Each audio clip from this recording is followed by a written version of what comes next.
Dr Volox, bienvenue sur la chaîne de lutherie rock'n'roll par un amateur, pour vous les amateurs. Alors on continue notre série de lutherie gonzo.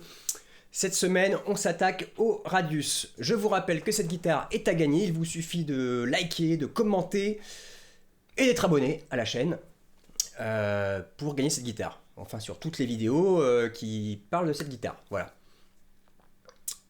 Je voulais juste vous dire aussi, vous pouvez me suivre sur Instagram. Bon, je m'en tamponne un peu le coquillard d'Instagram, mais je poste un petit peu régulièrement, voilà, des petits trucs quand j'y pense, quand j'ai le temps, quand voilà, c'est pas vraiment mon truc. Mais je voudrais juste fermer le caquet un pote qui se gargarise de ses 400 abonnés sur Instagram. Voilà, d'avoir 400 abonnés sur Instagram, si j'ai 400 abonnements, je vois pas trop de quoi, pourquoi s'en gargariser. Donc voilà, je voudrais lui mettre la misère, s'il vous plaît, aidez-moi. Bon, bah, c'est parti, hein, on va faire une intro courte cette fois-ci, parce que l'épisode va être assez long comme ça, je parle. Puis je suis tellement intéressant, après j'ose pas me couper au montage. C'est un peu le problème. Je suis là, ah, qu'est-ce que c'est bien, qu'est-ce que je parle bien, qu'est-ce que je dis, qu'est-ce que c'est intéressant. Donc ça fait des épisodes longs, quoi. Hein. Puis alors là, en plus, j'ai même pas fait de conneries. Je suis désolé. Je ferai mieux la prochaine fois. Allez, c'est parti. Bon, et ça caille dans l'atelier, il fait 8 degrés. Avant de commencer cet épisode, je voulais revenir quand même sur le dernier épisode, la défonce de la neck pocket, de la cavité de manche. J'ai eu un peu de bol, c'est que ma fraise est pile poil au même diamètre que le diamètre qu'on a ici, la courbe ici. Ce qui fait que j'ai pas eu besoin, c'est rentré direct. En général, il faut retravailler. Il y a plusieurs solutions. Là, il se trouve que le diamètre de cet arc correspond au diamètre de la fraise. Alors je pense que c'est pas vraiment un hasard, parce que ces fraises, elles sont en Imperial. Je ne me rappelle plus combien c'est, mais elles font genre, je sais plus, 11, quelque chose, 11,67 par exemple. Parce qu'à la base, c'est des fraises qui sont en Imperial, c'est une taille standard. Donc je serais pas surpris que Gibson à l'époque ait choisi cet arrondi-là pour la même raison. Peut-être que là, j'imagine des choses, mais ça ne me surprendrait pas. Bon, après, en plus, le gabarit que j'ai utilisé, c'est pas un gabarit vendu par Gibson. Gibson ne vend pas ses gabarits. C'est un gabarit vendu par Guitar & Woods. Alors peut-être que c'est Guitar & Woods, dans leur interprétation, qui se sont dit tiens, ça serait pas con qu'on mette cet arc de cercle à la même. Qu'on mette cet arc de cercle à la même taille que la taille standard des fraises arc-pied. Bon, comme je vous l'ai dit la dernière fois, le jeu est négligeable. Et là, pour le coup, j'ai même plus de jeu. Tout simplement parce que là, le corps, il a été chez moi pendant 5 jours. Et il a dû perdre l'humidité qu'il avait prise ici. Parce qu'ici, on a 60% d'hygrométrie. Chez moi, je chauffe, il fait bien sec. Et donc il a dû très légèrement se rétrécir, et maintenant j'ai plus de jeu. Et là quand je fais ça là, ouais, j'ai vraiment plus de jeu quoi. Ce qui serait rigolo de voir, c'est si au laser je tombe toujours bien.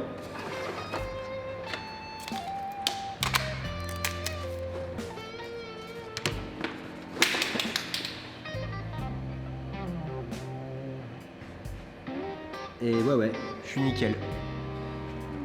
Donc voilà, comme je vous disais, le jeu que j'avais a été vraiment négligeable. Et vous voyez juste le fait que le bois est un peu séché, celui-là est un peu plus séché que celui-là. Parce que le manche est resté ici, lui je l'avais emmené chez moi pour pouvoir me prendre en photo avec pour la vignette de la vidéo. Et voilà, juste par une différence de taux d'humidité, cette partie-là c'est un peu... Pourtant c'est du bois bien sec. Hein. Ça c'est le merisier que je vends. C'est du merisier qui a plus de 10 ans de séchage et du séchage naturel, hein, pas du séchage en séchoir. Alors aujourd'hui, on va laisser de côté le corps, on va revenir sur le manche. Et j'ai même du mal à le sortir. Hop, je range le corps. Et alors ce qu'on va faire avec le manche, on va faire le fameux radius. Mais avant de faire le radius, on va faire quelque chose, c'est qu'on va lui enlever de l'épaisseur au manche. En effet, un manche en épaisseur totale avec la touche, ça fait entre 17-18 pour les manches vraiment de Shredder, 17-18 mm, jusqu'à, pour les bûches, jusqu'à 25-26 mm, peut-être plus, je sais pas. Voilà, donc là on va pas faire un manche de Shredder, pour les manches de Shredder, pour un débutant, il faut éviter d'essayer de faire un manche de Shredder parce que c'est des coups à aller un peu trop loin. En fait, sur un manche de Shredder, vous avez une distance entre le canal du truss rod et votre manche, enfin et le dos de votre manche qui est quand même assez faible, qui est juste de quelques millimètres. Voilà, et donc pour un manche de Shredder, déjà ce qu'on fait, c'est qu'on part sur une touche beaucoup plus fine. Là, on a une touche de 7, sur un manche de Shredder, on va partir sur une touche de 6, voire de 5, pour gagner de l'épaisseur sur le manche en lui-même. C'est parce que si une touche est moins épaisse, on peut avoir quelque chose de plus épais ici. Donc là on est sur une touche de 7, on va rester sur une touche de 7 et on va faire un manche un peu classique, c'est-à-dire qu'on va être vers 21 mm d'épaisseur ici et puis 22 mm vers 23 mm, 22-23 mm vers le corps. Alors il y a un truc que j'ai développé, que vous m'avez déjà vu faire, alors que j'ai développé, il n'y a rien de très spécial et je suis peut-être sûrement pas le seul à y avoir pensé. Enfin, j'y ai pensé parce qu'au début, moi je faisais mes manches, je taillais mes manches là-dedans, quoi, directement, avec la râpe, avec une varlope, enfin voilà, avec des outils quoi, à la main. Et donc il fallait que je commence par enlever beaucoup d'épaisseur parce que donc mon bastin de base, il fait 25 mm d'épaisseur parce qu'on veut un manche et une tête à peu près de 25. Enfin, avoir 25 d'épaisseur à la tête si on fait une tête façon folder. Et on veut un talon de façon qui fasse à peu près 25 mm. Sauf que sur le manche en lui-même, on a besoin de beaucoup moins de 25 vu que notre manche au total, avec la touche, il va faire 21, 22, 23 par là quoi. Donc il faut enlever, là on a 25 et 7, 32. Faut qu'on enlève quasiment 1 cm de bois. Et plutôt que de le faire à la main, au début je le faisais à la main. Au bout de 3 ou 4 guitares, je me suis dit, ça commence à me faire chier là, je perds du temps et de l'énergie à enlever cette épaisseur à la main. Et en fait on va le faire à la défonceuse en se servant de notre fraise à recopier comme d'une fraise à surfacer. Et pourquoi je le fais maintenant avant de radiusser? Donc là pour l'instant ma touche elle est bien plate, donc je vais pouvoir coller mon manche à la table. Si mon manche était radiussé, il serait impossible de coller mon manche à la table et donc ça serait vraiment compliqué de le sécuriser pour pouvoir venir enlever l'épaisseur à la défonceuse. Et pour coller le manche à la table, donc on fait la bonne vieille technique de la bande de masquage et de la superglue. Et non, je n'ai pas d'action chez Superglue. D'ailleurs, n'achetez pas votre superglue chez Superglue, enfin chez l'optique, voilà. Essayez de trouver en ligne de la superglue en pot de 20 ou voire même là j'ai 50 grammes, enfin 50 millilitres. Ah non, 100 grammes. J'ai 50 grammes. Ça, je le paye le même prix que 10 grammes de superglue que vous achetez au supermarché. Voilà. C'est-à-dire 10 €. Je vous mettrai peut-être quelques petits liens vers des grands sites marchands pour trouver ça. Voilà. Bon, après, le petit pot de superglue de 10 grammes, si vous faites 2 guitares dans l'année, ça vous suffira. Moi, ça, j'en bouffe un tous les 2 ou 3 mois.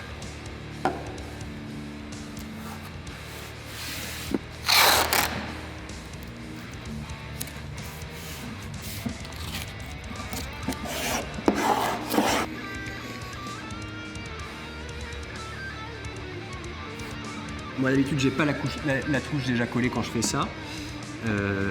Après là je fais dans cet ordre-là par rapport vraiment aux techniques qu'on utilise. Il n'y a pas vraiment d'ordre. Les choses peuvent se faire dans plein d'ordres différents. Et chaque luthier, par rapport aux techniques qu'il a développées, fait dans tel ou tel ordre. Voilà, il n'y a pas, une fois de plus, en luthier rock'n'roll, il n'y a pas vraiment de règles.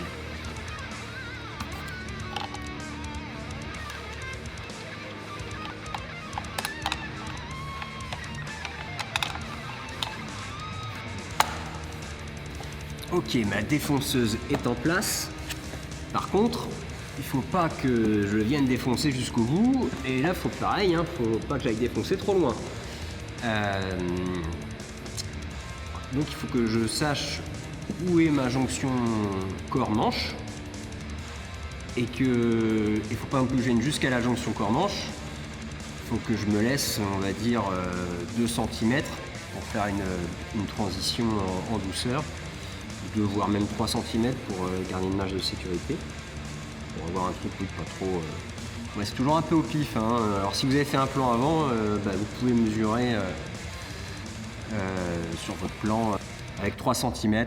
Normalement j'ai une pente assez douce. Ce que j'aurais dû faire quand j'avais le manche sur le corps, ça aurait été de mettre un coup de crayon sur le manche pour savoir exactement où est ma jonction corps-manche. C'est pas grave, je peux mesurer. Hop, donc je mesure la profondeur de ma neck pocket, enfin, c'est pas vraiment la profondeur, la longueur de ma neck pocket on va dire plutôt. Donc j'ai 7 cm, je peux reporter ici 7 cm,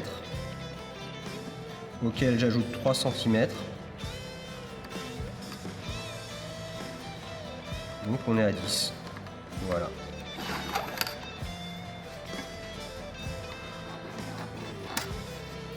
Je sais qu'il ne faut pas que je dépasse cette ligne ici. Et alors de l'autre côté,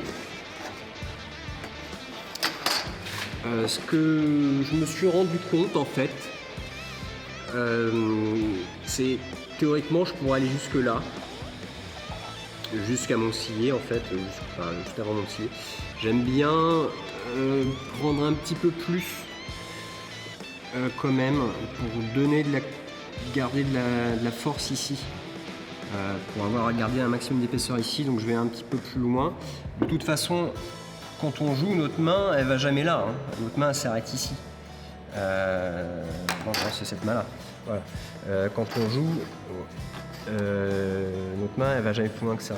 Donc je préfère avoir ma volute, c'est même si c'est pas vraiment une volute sur un manche de ce type, mais voilà, qui vient jusqu'ici.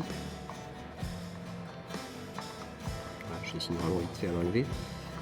Hop, pour vraiment garder de la solidité, un maximum de matière ici, pour vraiment que ma tête soit bien solidaire de mon manche et pas avoir de risque de cassure. Alors ça casse pas comme ça, mais si la guitare tombe sur la tête, de ne pas avoir un point faible ici. C'est mon idée perso, sur les Thunder, ils se prennent pas la tête avec ça. Pareil, je trace une ligne. Hop, voilà, je sais que je dois pas défoncer plus loin que ça. Après, il faut que je repère avec ma fraise. Et là, c'est pas facile parce qu'on a juste un tout petit trou. Regardez où est-ce que ma fraise tombe.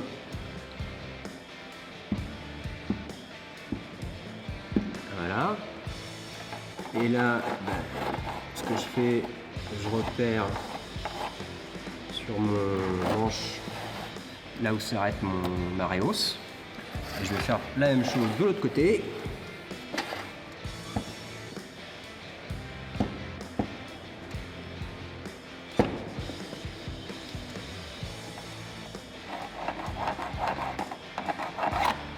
Voilà. Donc là, c'est vraiment mes no-go zones. Alors là, c'est dommage ici, je vais pas pouvoir... Oh, si je peux coller une petite cale là. Et là, pareil, je vais me coller une petite cale. Donc je vais coller des petites cales avec de la bande de masquage et de la super glue. Comme ça, pof, ça viendra juste embuter et ça sera nickel.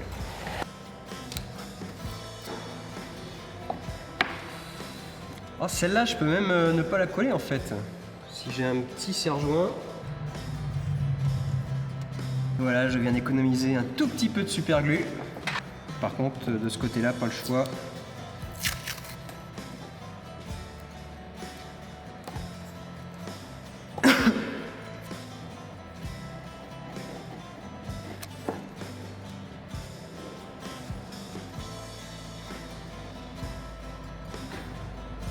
On est presque prêt à défoncer. Avant de défoncer, on va quand même déterminer de combien on veut défoncer, de quelle profondeur. Donc, j'ai une épaisseur totale de, comme j'avais dit, 3,4 cm, 34 mm.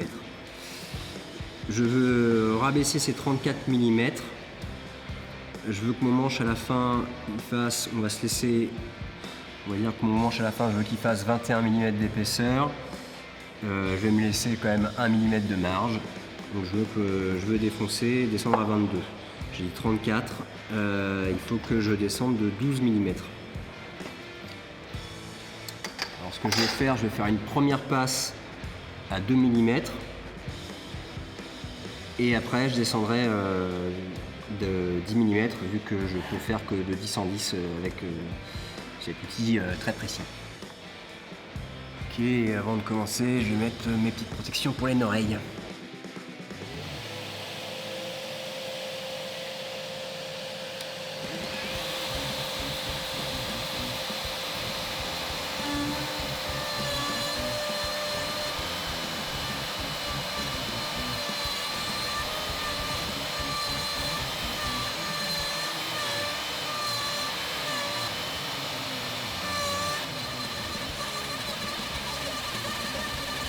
Alors aussi, ce qui peut être bien quand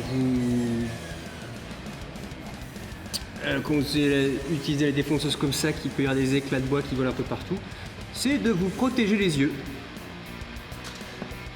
Bon là, avec ça, il y avait peu de chances que je me crève un œil, mais c'est quand même très désagréable de se recevoir un petit copeau dans l'œil.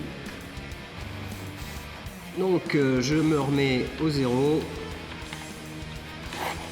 je refais mon zéro.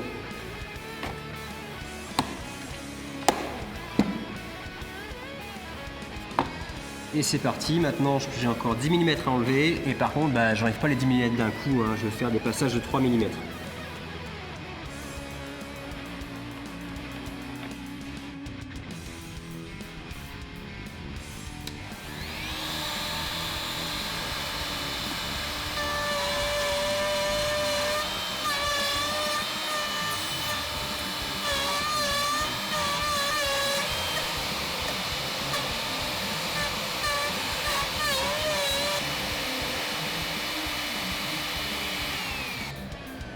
Alors un petit truc aussi, alors votre guide de plongée, vous pouvez vous y fier pour votre profondeur. Par contre, ne vous y fiez pas comme butée. Quand je viens en butée sur mon guide de plongée, je reste pas en butée comme ça en appuyant sur mon guide. Je verrouille ma défonceuse. Hop, j'ai oublié d'en parler, mais ça m'arrive encore de le faire et c'est comme ça qu'on fait des conneries. Sur la Roadster des 1000 abonnés, le trou que j'ai fait dedans, c'était parce que, après en y réfléchissant, j'ai compris pourquoi j'avais fait le trou. J'avais pas serré ma plongée, donc j'appuyais sur mon guide de profondeur et avec les vibrations, ça a dû un peu se desserrer et c'est remonté gentiment et donc j'ai continué à plonger. Et c'est comme ça que je me suis retrouvé avec l'épaisseur d'une feuille de papier à cigarette sur mon top de guitare.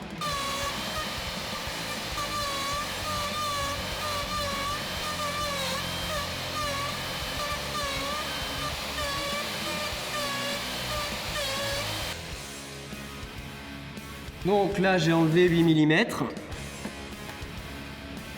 Je suis à 25. Il me reste pour arriver à 10 mm d'enlever 4 mm.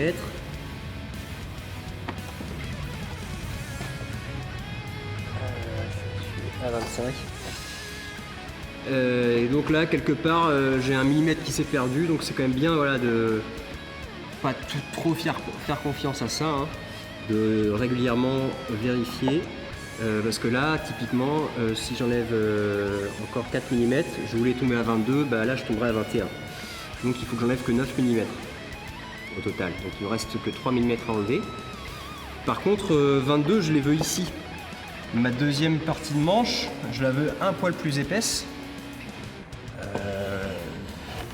Donc là j'ai dit 22, là on va dire 23. Donc je vais enlever 3 mm sur la première moitié et seulement 2 mm sur la deuxième moitié.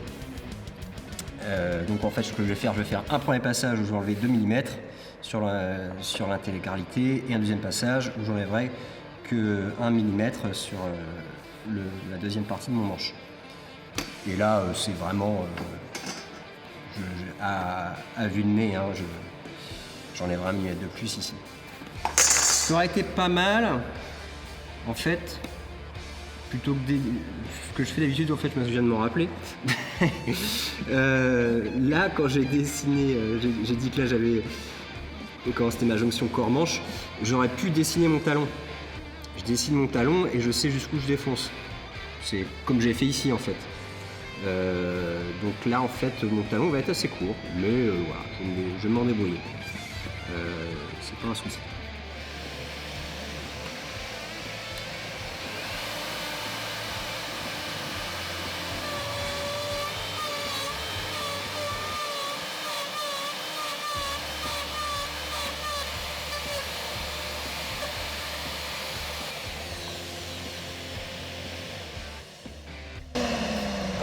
Là, je suis pas allé jusqu'au bout exprès pour avoir une courbe un peu plus douce, une descente un peu plus douce.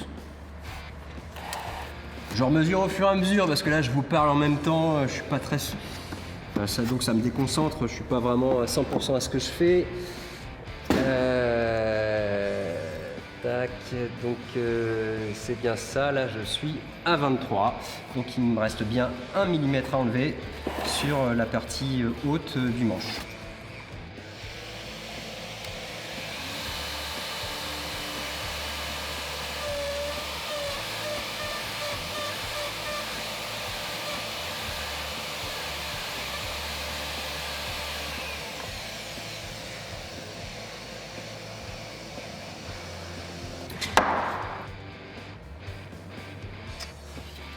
« 22, nickel. »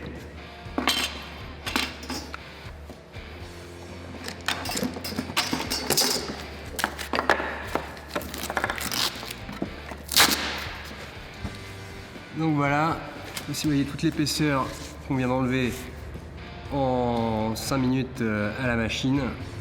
Si on avait dû faire ça à la main, ça aurait été beaucoup plus long, hein, n'est-ce pas? Petite parenthèse quand même, c'est une vidéo longue, je pourrais vous bombarder la tronche de pub et je ne le fais pas. Parce que j'ai pas envie que... Parce que c'est pas mon truc la pub quoi, merde. Puis, de toute façon je suis là pour faire ma propre pub aussi. Mais voilà, donc il n'y a pas de pub, par contre il y a un Tipeee, un grand merci aux tipeurs. L'adresse du Tipeee est en bas, voilà, vous pouvez donner un petit euro par-ci, un petit euro par-là. Merci. Allez, c'est parti pour le fameux radius. Alors qu'est-ce qu'il nous faut pour mettre au radius une touche? Ben, la solution la plus économique, c'est une cale à radius. Donc c'est juste une cale à poncer qui a une face qui a été mise au radius souhaité. Donc là, on est sur un radius de 12. C'est un peu le radius standard, c'est ce qu'utilise Gibson notamment. Mais vous pouvez acheter des cales à radius dans tous les radius. Sachant que plus vous prendrez un radius serré, c'est-à-dire en fait le radius ça correspond à un cercle. Cette courbe-là correspond à un cercle de 12 pouces de diamètre.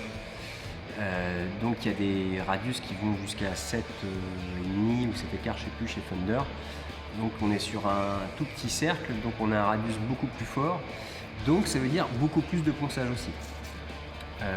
Si vous partez, après il y a des radius presque plats hein, qui vont 16, 18, là vous aurez beaucoup moins de ponçage à faire.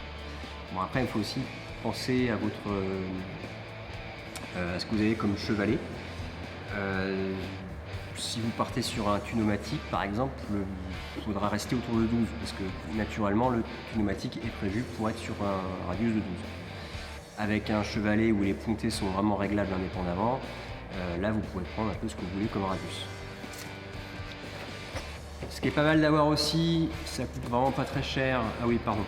Donc une cale à radius, sur les grands sites marchands, une qui vient de Chine, ça doit coûter même pas 10 €. Après, je sais pas si on peut leur faire confiance au niveau du... Bon, a priori, c'est pas très compliqué à faire.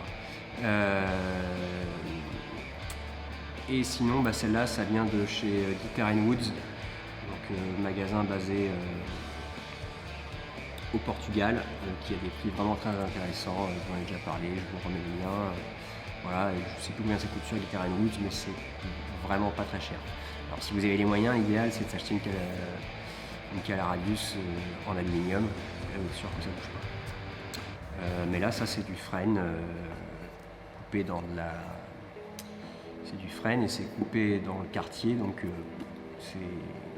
Vous voyez la longueur que ça fait, donc un manche coupé dans le quartier ça bouge pas en frêne. Alors vous imaginez une petite cale comme ça où il n'y a pas de contrainte dessus, donc ça suffit.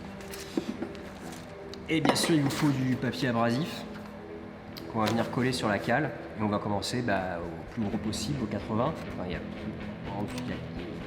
y a 40 aussi, hein, 60, 40, mais 80 ça suffit. Et pour coller votre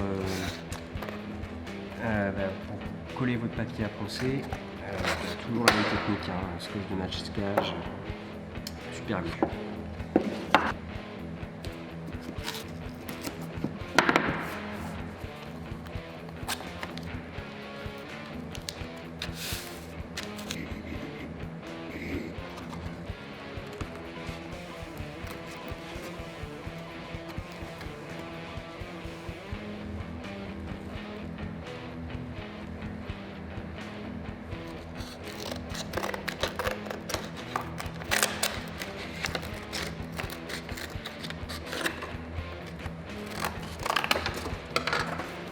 Ok, notre cale à poncer est prête.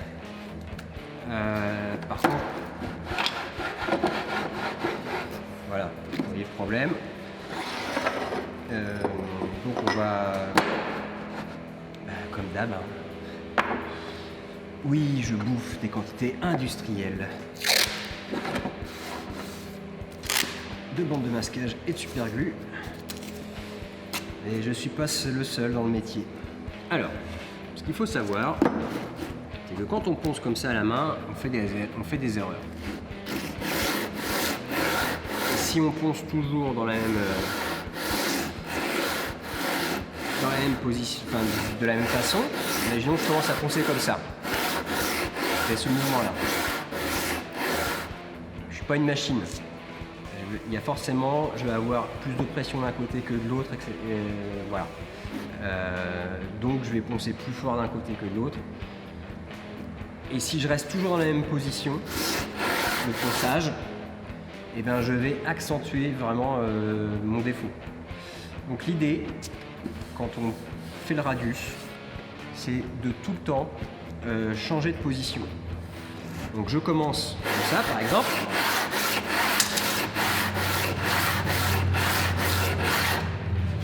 Là, je ne sais pas si on voit bien que je ponce sur les côtés, vu que forcément la cale est au radius.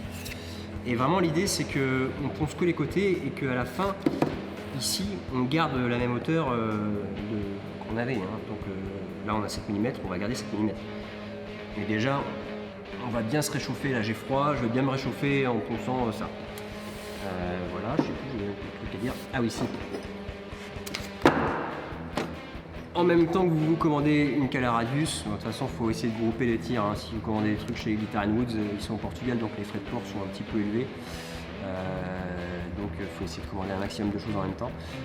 Commandez-vous aussi ça coûte 3-4 €. Alors je sais, hein, c'est 3-4 € plus 10 € plus donc sur d'autres choses, vous verrez, hein, je vais essayer de vraiment le faire au moins cher possible.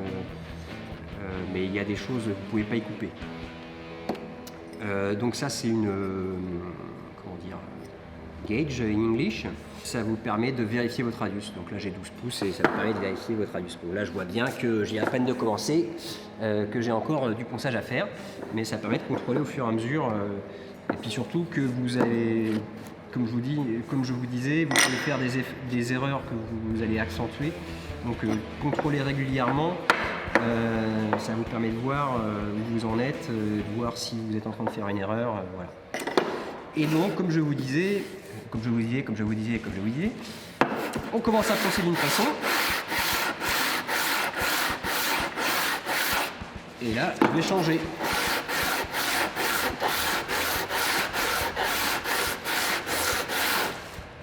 Pour changer, je vais dire tiens, je vais faire comme ça maintenant.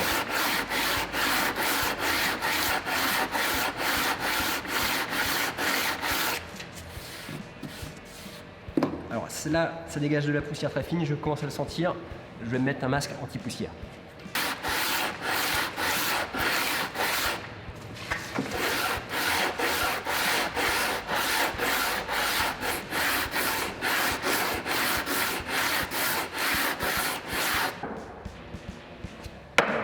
Je vais vous faire des petits gros plans quand même. Des petits gros plans. Je vais vous faire des petits gros plans pour que vous voyez un petit peu où j'en suis.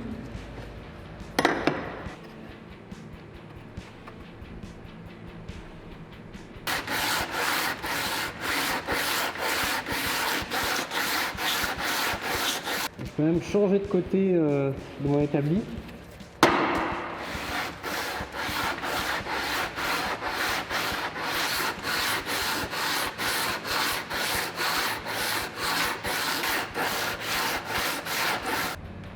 Là, je suis plus trop loin sur le bout du manche. Ce qui est pas mal, c'est aussi de contrôler à l'œil. Il faut avoir un petit peu le compas dans l'œil quand même.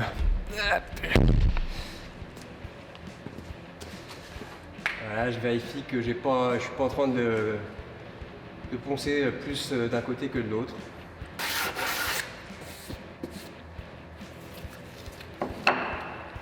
Et alors là, je sens que mon papier abrasif est déjà en train de s'user. Alors c'est du papier abrasif de merde qui traînait en 80. Je crois que c'est un papier abrasif qui est même pas prêt pour le bois à la base, pour le plâtre. Mais je le savais, je l'ai mis parce que ça va me permettre de poser dessus du... Je vous ai déjà fait la pub pour ça, c'est vraiment génial. Je ne suis pas sponsorisé par eux, mais là vraiment ils ont... Ce truc est vraiment génial. La Vranette de chez Mirka. Et alors le problème de donc c'est voilà, c'est cette espèce de maillage. Le problème et aussi l'avantage, c'est que il y a un côté pour mettre du velcro. Alors idéalement, il aurait fallu que j'ai de la bande velcro que je colle à la bande de masquage. Et après, j'aurais pu mettre au velcro la branette. Sauf que là, avec le 80, hop, bah ça accroche tout de suite. Et je peux me servir de ma colle de ponçage. Et là, avec la branette, ça va aller beaucoup plus vite qu'avec le papier de merde. Ça, c'est vraiment un truc, je vous le redis, c'est un truc qu'il ne faut pas hésiter à prendre de la qualité sur les abrasifs. Ils vous dureront plus longtemps, donc pas forcément pas obligé de prendre ce type d'abrasif maillé là qui est plus cher, mais prenez de la marque, prenez du Mirka ou prenez même du 3M. Ça va beaucoup mieux marcher, ça va durer plus longtemps. Et donc, vu que ça va mieux marcher, vous allez passer moins de temps à poncer.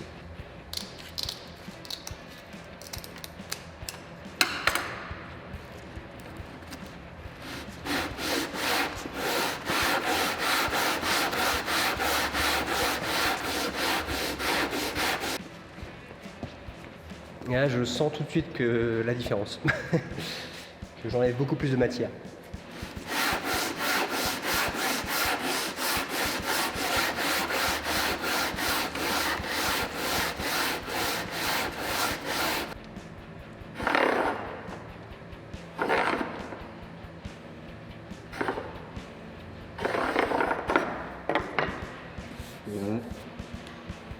Juste un peu ici, là, je suis encore un peu plat.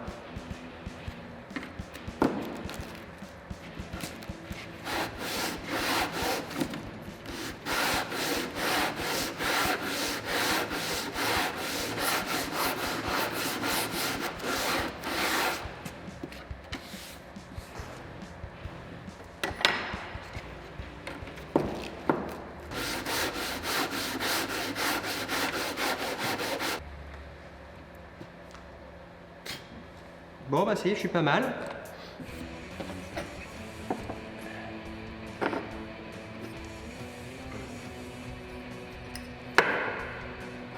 Il m'en manque un tout petit peu sur la fin là. De toute façon l'idée c'est que là j'ai fait au 80 et après je vais faire au 120, au 180, au 220 et au 320. 240, 300. Voilà. Donc le petit là, je vous ferai un gros plan. Là j'ai vraiment quasiment rien, ça va partir en allant sur les. En passant les différentes étapes de ponçage. Par contre, avant d'aller plus loin, je vais faire un truc. C'est que là j'ai un nœud donc à ma deuxième case. Et bien sûr, comme beaucoup de nœuds, il est fendu, il y a une fente dedans. Donc voilà, je ne sais pas si vous vous rendez bien compte, mais là au milieu, c'est fendu. On pourrait mettre un mélange de colle et de bois pour le remplir. On pourrait mettre juste de la pâte à bois. J'ai pensé à autre chose, je me suis dit tiens ça pourrait être rigolo vu que ça ressemble un peu à un œil. C'est de faire un peu comme un œil de chat. Et donc c'est de mettre de la résine teinte en rouge. Vous allez voir, c'est une guitare un peu métal donc il va y avoir du rouge. C'est pas obligé de mettre du rouge, c'est une guitare métal mais là j'avais envie. Donc je me suis dit tiens ça pourrait être rigolo d'avoir cette fente en rouge qui fasse un peu comme la fente d'un œil de chat ou la fente de l'œil de Sauron, n'est-ce pas? Donc je vais mélanger un petit peu de résine avec de la teinture rouge universelle et je vais remplir ça. Bon bah quand j'ai acheté mon pigment j'ai pas fait gaffe, je suis allé vite. J'ai vu du rouge, j'ai pris du rouge, sauf qu'en fait c'est du rose. Voilà, donc non, hein, on va pas faire... on va pas mettre du rose, on va mettre du rouge. On va faire autrement, je vais quand même utiliser de la résine. Et ce que je vais faire, je vais teinter en rouge cette fente. Et je vais venir mettre de la résine transparente dessus. Donc ce qui va en plus me donner un petit effet de transparence. Hop, alors là, je prends de la peinture à bois au pinceau. Et je viens vraiment peindre dans la fente. C'est pas grave si je déborde. Parce que de toute façon, vu qu'on va reponcer, ça partira au ponçage. Encore que, je suis en train de me dire... Non, je pense que je vais laisser comme ça. Parce que là, ce que je pourrais faire, c'est faire sécher, poncer et mettre ma résine. Comme ça, j'ai du rouge qui reste seulement dans la fente. Parce que si je mets ma résine sans poncer, je vais avoir de la résine qui vient se mettre sur le rouge. Et donc, qui va vraiment fixer le rouge. Mais je me dis que ça peut être sympa aussi. Hésite, mon cœur balance. Ouais, je vais mettre la résine. Comme ça. Par contre, je vais faire sécher vite fait ça.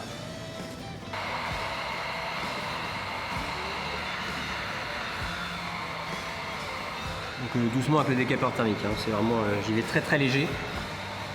La colle n'aime pas la chaleur. C'est juste. Là normalement, j'aurais dû prendre un sèche-cheveux. Voilà.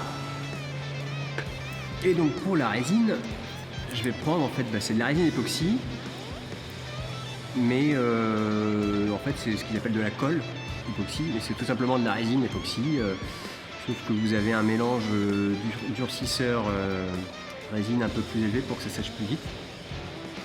C'est vraiment pratique, ça se trouve à pas cher, voilà, pour tous les petits trucs comme ça.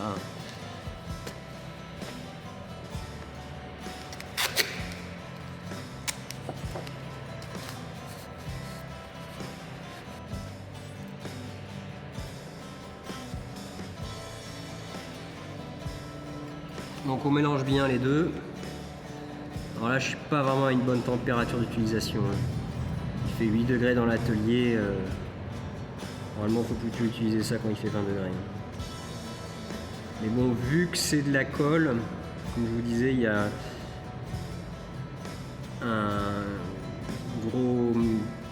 Le rapport mélange, normalement le rapport mélange sur de l'époxy c'est un tiers de catalyseur, un tiers de résine. Et là, c'est sur du moitié-moitié, 50-50, pour que ça sèche plus vite. Donc ça ne devrait pas empêcher de catalyser. Bon, je tente un truc, hein, je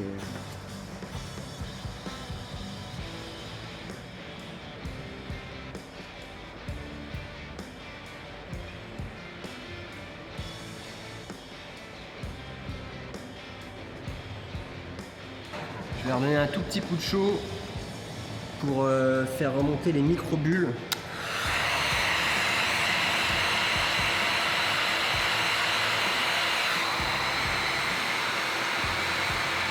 Alors je vous dis, j'y vais léger, hein. Si ça chauffe trop, la colle va ramollir. Voilà, vu qu'on n'est pas dans des conditions optimales pour ça, je vais vraiment le laisser sécher pendant la nuit. Normalement, en 1 heure ou 2, à bonne température, à 20 degrés, c'est sec. Là, il est loin de faire 20 degrés. Et le truc de la résine, si c'est pas bien sec, c'est poisseux et donc c'est impossible à poncer. Donc ça a séché toute la nuit. Mon époxy est bien sec. Je vais pouvoir venir poncer, parce que là ça fait une belle bulle. Et je prends du 80. Je pourrais commencer juste avec une petite cale à poncer pour enlever le plus gros et après je reprendrai ma cale au radius.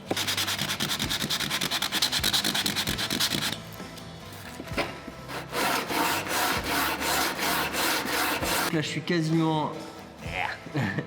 Là ça y est, je suis arrivé à niveau. Et maintenant je vais passer... Je suis en train de mettre en relais avec mon masque. Et maintenant je vais passer au 120. J'étais au 80, je passe au 120.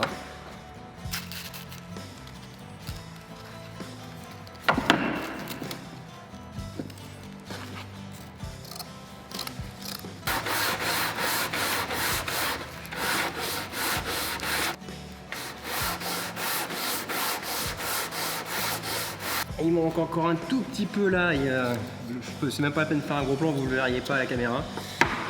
Là, il me manque un poil de cul de millimètre. Je dirais 2 dixièmes sur vraiment le haut. Et sinon c'est bien, je suis...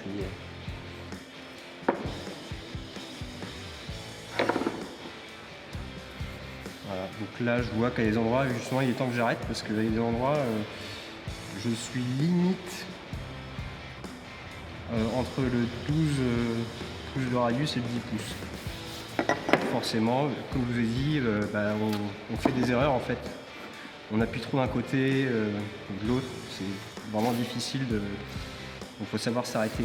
Donc maintenant je vais passer au 180 et puis après 220, enfin 240 et 320.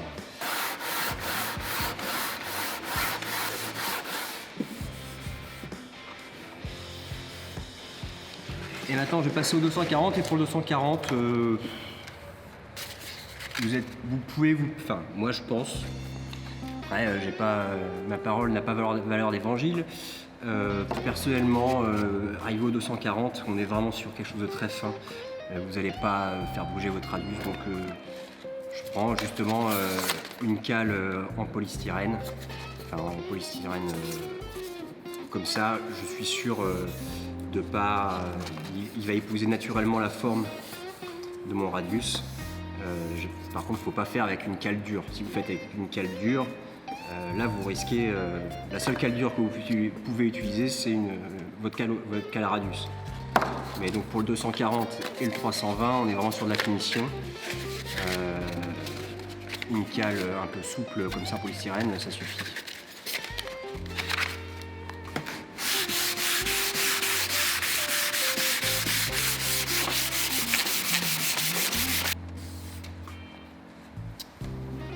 Et c'est du Mirka, donc c'est super efficace. Je sens là vraiment que c'est doux comme de la peau de bébé. Et je vais passer au 320.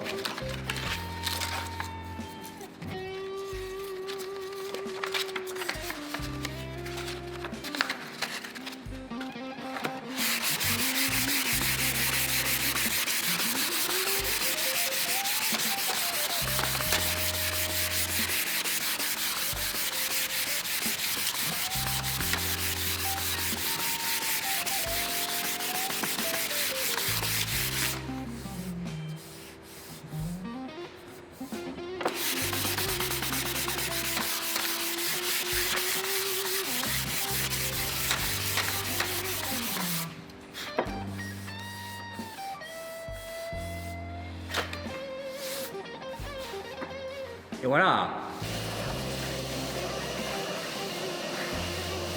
Bon bah ça sera tout pour cet épisode. Je suis très content. Ouais, c'est exagéré de dire un petit peu en disant très content. Si, je suis content quand même du rebouchage à l'époxy de la fente dans le nœud. On va faire un gros plan. On va mouiller pour que vous vous rendiez compte comment ça va faire une fois huilé. Et je vais profiter que mon manche est bien ancré à mon établi pour retoucher les fret slots qui ont besoin. Parce que vu que j'ai scié mes slots avant de faire mon radius et que maintenant j'ai moins d'épaisseur sur le côté de ma touche que sur le sommet de ma touche, bah, y a des endroits où je vois qu'il manque un petit peu de profondeur au bout de mes fret slots. Donc c'est le moment idéal là, vu que mon manche est fermement collé à mon établi pour venir mettre un petit coup de scie sur les fret slots qui en ont besoin. Donc la profondeur d'un fret slot c'est 2 mm.